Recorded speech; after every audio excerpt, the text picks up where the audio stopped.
Greetings. Today's talk is kind of unusual. We have 5 reasons why the SEC fraud investigation against Tesla is a really good thing, and it has begun and ended fairly quickly. So, about half our show is devoted to reviewing the findings, why it's a good for Tesla, and what next this results in based on the good developments that emerge. The second thing we covered today is what I call Model 3 chaos, the push to get as many cars delivered by the end of September's quarter was so chaotic that there are a number of customer issues that popped up that I thought were worth reviewing. This is Greg for Tesla Fan Insight. Thanks once again for joining us. If this is your first time on our channel, please take time to like and subscribe. If you repeat this is your first time on our channel, please take time to like and subscribe. If you're a repeat visitor, welcome back. Ni hao ma to my friends in China. I wanted to first note that your like and subscription is greatly appreciated. Any comments are also appreciated. Look forward to responding to them and expanding the dialogue. Your comments, likes, etc. also drive what we cover as topics. So your input is always appreciated. Also note we're on Patreon. Could use $1 to help on a monthly basis if you would. Makes a big difference in terms of us existing as a channel. I've got the crazy action on phone, I think, down now. So the interesting, as we all know, Elon Musk has been sort of busted by the SEC for fraud. That was announced midweek, last week of September of 2018. And it's interesting because the Department of Justice is investigating Tesla criminally. I don't think that's been settled yet, but it turns out that the announcement and a settlement have come out. Now, the reason why the settlement was fairly quick is that in the stock market, there's a concept called pump and dump. And basically, a lot of people like to sort of invent stories that pump the stock price up. They would then sell the stock, make a bunch of money, and all the losing shareholders would then be angry because there was a bunch of money that the stock pumper made that all the other shareholders didn't. So one of the reasons why the SEC's settlement was fairly, I would say, benign, almost slightly irrelevant almost, is the fact that at the end of the day, Elon Musk didn't sell any shares. He stayed in the stock himself. So yes, he violated SEC rules in terms of how the takeover announcement was handled, both with the board and advisory and with shareholders. But there was no make money while your shareholders are losing money.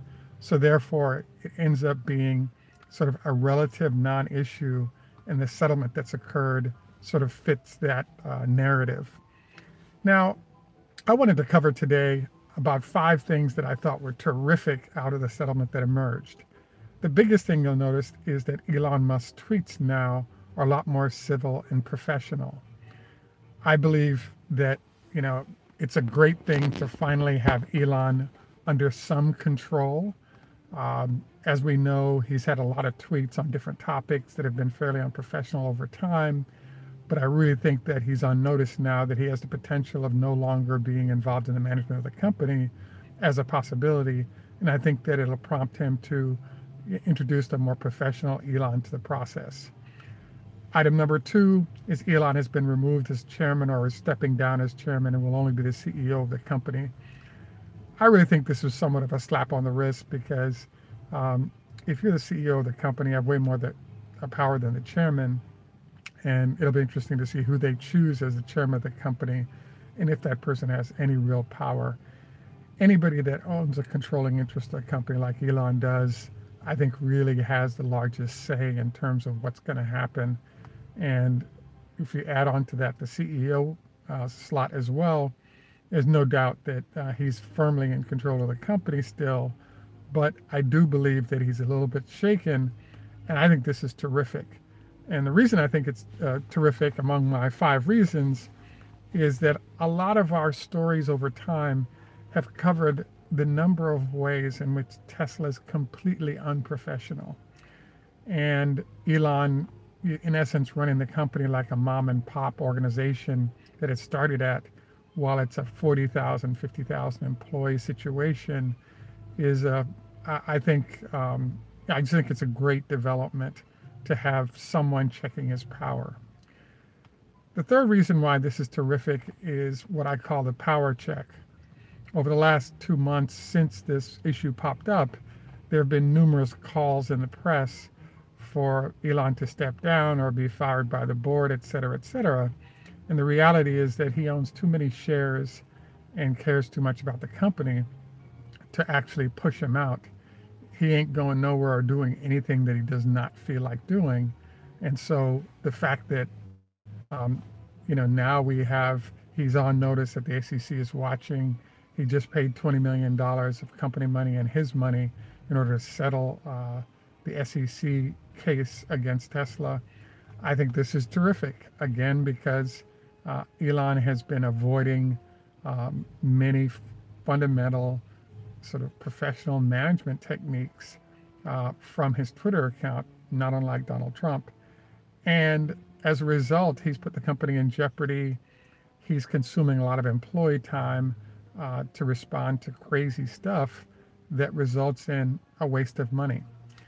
And speaking of probably item number 4 of why this is great news is in business, there's a concept called time value of money.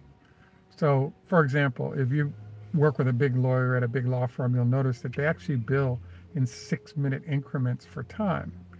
So if your CEO continues to come up with crazy ideas and fire them over Twitter, now you have staff chasing those ideas down, be it from the press or other entities, suppliers, et cetera, you kind of run into an interesting situation where when a company is light on resources already, the biggest resource that's important is you're paying for them for their time. So Elon's time is unlimited in terms of how much he wants to put in, but employees have a limited time to be effective. And having Elon in many ways be unprofessional as a CEO really impacts how well the company can come together and work as a unit. The 5th reason why I believe that this is terrific what happened to the SEC is that because Elon is forced now to embrace good fundamentals, or in general start to embrace good fundamentals as a manager, we're actually going to start seeing, I believe, fewer people leaving the company because of that lack of professionalism. There are a lot of folks who've made good money on their stock, and they've got to make a decision. Do they still go to work or not? And I believe the answer is, why bother going to work at a place that's complete chaos?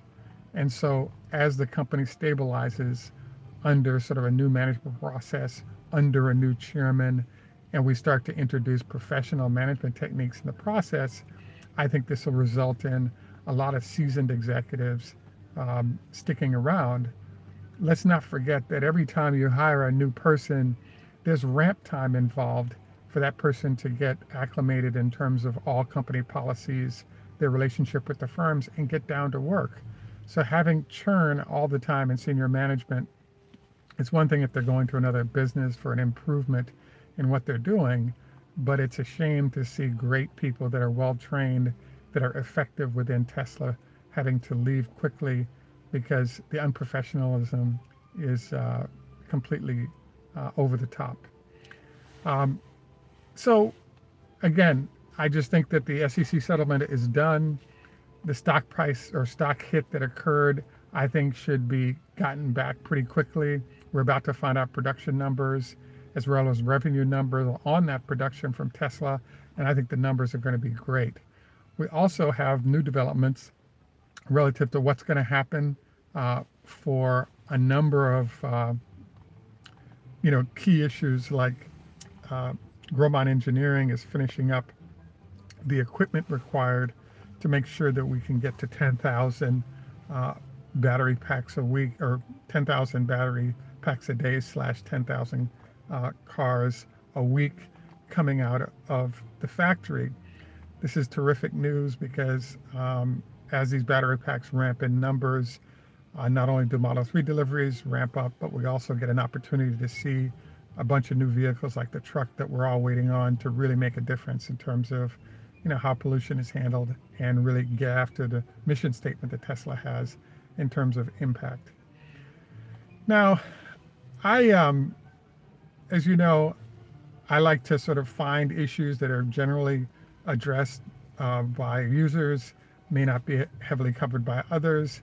If you'll take a look at our last show, one of the Model 3 new customers based in the Raleigh, Charlotte area, I'm intrigued because I haven't heard about big problems with delivery issues here in the Washington, D.C. area, but one of our users articulated that there are all kinds of problems with Model 3 delivery. As they were pushing to deliver cars at the end of the month, you ended up with customers getting VIN numbers and then preparing to go pick up their cars, and then getting text messages back where either the car didn't show up or all of a sudden they've been pushed back by a month or two in line. The buyer in Raleigh who articulated his situation pointed out that based on how the loan process works, you could actually have people who are now paying the loan on their vehicle, but they haven't taken delivery yet based on the chaos that's occurred. So Elon has been sending out tweets apologizing for what's going on. I have to say that it's kind of weird to have people focused on what's happening with the new chip or other activities that they're doing, but basic things like getting their cars delivered are not being handled in an efficient fashion. So, I'd watch out for issues related to you getting your car, particularly at the end of the quarter. I think give it a week or so and we'll smooth out because they're not rushing towards the end of the quarter anymore. And therefore, you'll be able to get phone calls returned and have some sense of what's going on versus disappearing cars and all the chaos that I've heard going on, which is unfortunate, but I'm confident it'll be worked out. It just may take longer than you expected. So the last thing I wanted to cover is wow. Hey, Andy, thanks for your Model X delivery in North Carolina commentary. I've actually heard, it sounds like North Carolina has been a hotbed for craziness. I wanted to encourage you guys to think creatively.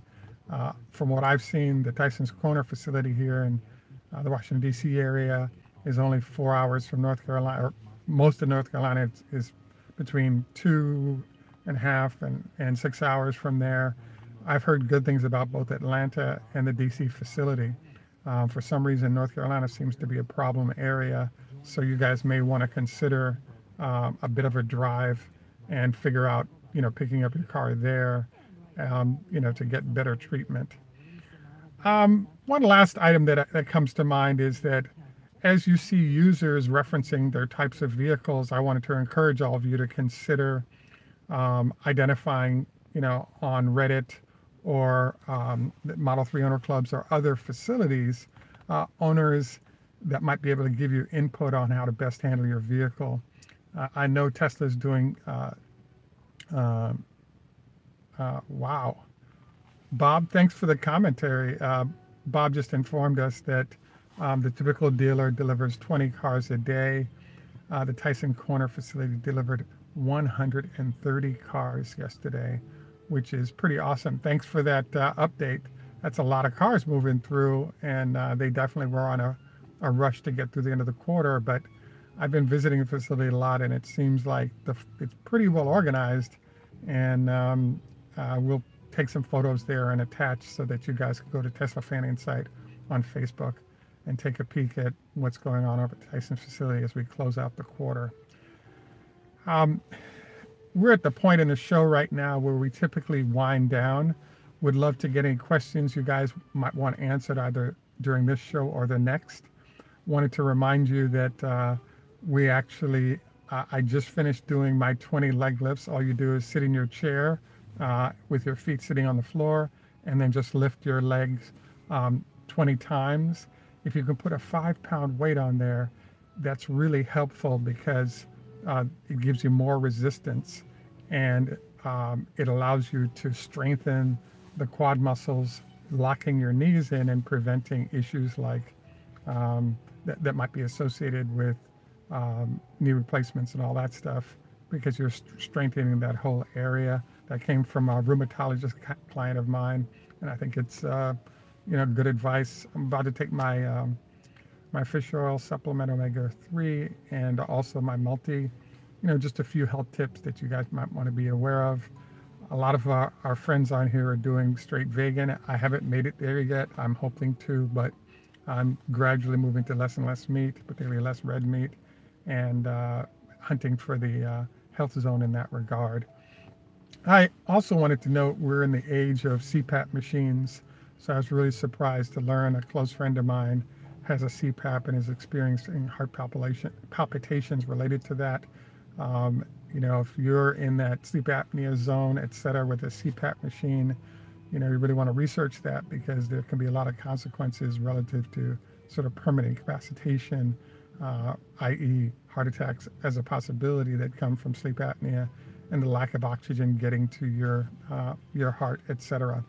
I didn't know all these details. I don't have sleep apnea, but both weight and age can bring it on. And, I think it's another health area that it's worth taking time to develop a knowledge base of.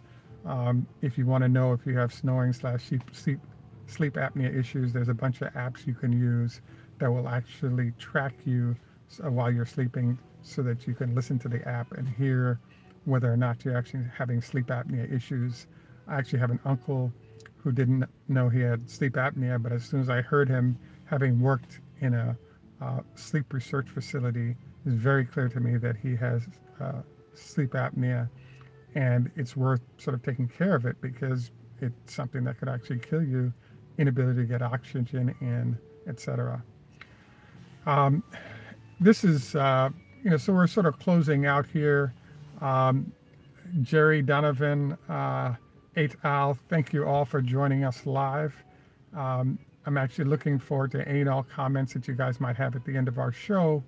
If there are any suggestions of topics you'd like to see covered, would love to hear them. We're back again in a couple of days, and look forward to getting you some information about, how the whole delivery process went, and therefore what's going on with the stock price. I think, as Bob pointed out, and I want to thank for the comment, Bob, 130 units coming out of the Tyson Corner facility suggests that, in theory, we're seeing a couple of hundred units a day delivered by each of the service facilities, which is really impressive, and suggests that Tesla either met or exceeded the numbers expected. And therefore, I think we should see a nice pop in the stock based on the SEC settlement being a minor issue, combined with the number of vehicles that are being now produced. I think it'll be a really good pop for the stock. So hopefully you'll be able to get in there and pick up a few dollars in the process. At any rate, I want to again thank you all for joining us. As usual, please like and subscribe. Any comments at the end would be appreciated. Please take time to watch, at least 8 to 10 seconds of our ads, because it definitely helps support the channel. And really look forward to any and all input that you all may have. Have a great day. Bye for now, and look forward to our conversation on Tuesday, October 2nd. Tschüss, macht's gut, au revoir, lehitraot, Hoda Hafez, farvel, and in Jamaica we say enough respect, walk good man. Have a great day, and bye for now.